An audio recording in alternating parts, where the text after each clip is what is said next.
กาแฟโอวัลตินทากินสบายดีตอนเช้าทุกคนเงียบๆด้วยเงียบๆด้วย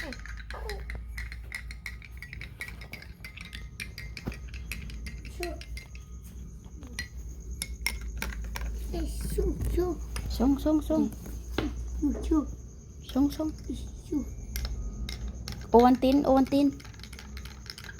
โอวัลตินนี่นะโอวัลติน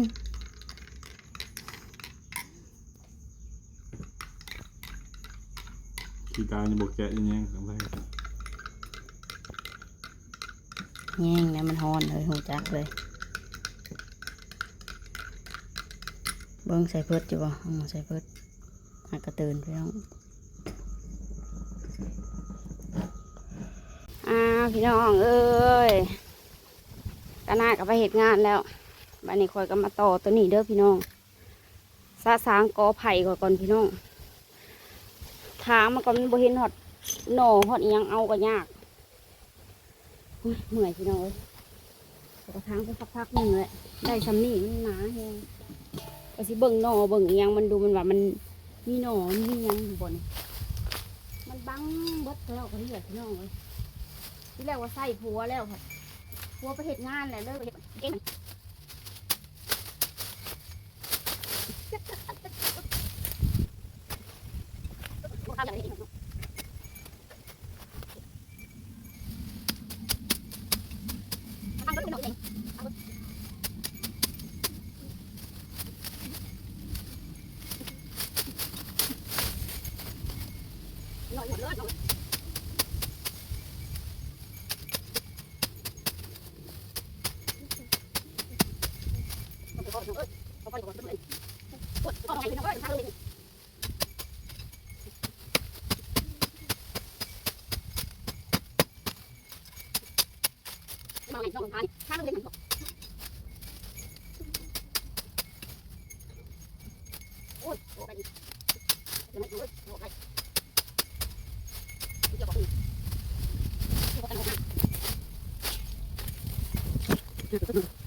เป็นบอกกล้องดีกว่าไปถ่ายเนี่ยสักตรงจริงๆนี่ยืนหน่อยเลยน้องเอ้ยบังเบิด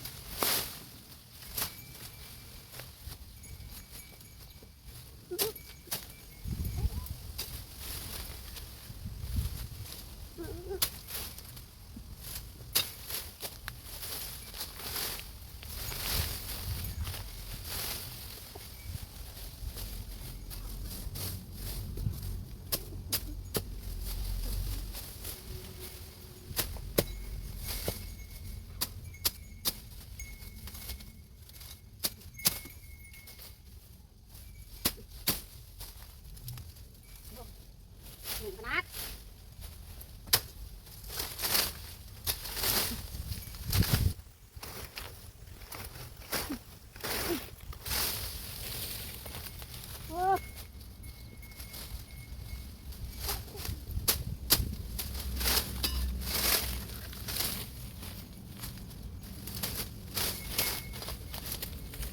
ี่แล้ววะจะพี่แล้วบอกนอนไงเนี่ย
เบิ่งพี่น้องเพื่อสิได้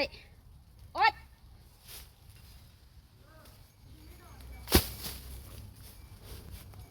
กูจะอยากเงานี่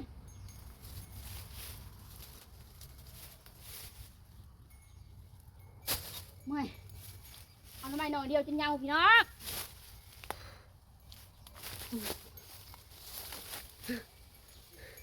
ไปกันเด้อเมื่อยคลิปให้เบิ่งซ้ำนี้ก่อนเมื่อยจ้า